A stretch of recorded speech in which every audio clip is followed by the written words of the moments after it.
Pangit si Liam, pangit si Liam, pangit, pangit, pangit si Liam. Bleh. Pangit si Liam, pangit si Liam, pangit, pangit.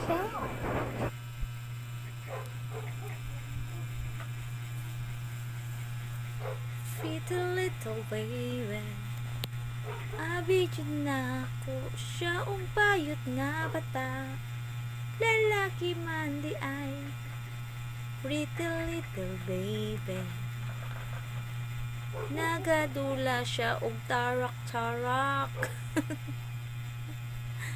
Abi na ko bayot akong anak. Pero car man jud yang hilig mga naay ligid. No? Stricto man kay siya. Now, sige ragmugot. Stricto man ayaw mo palang gawin.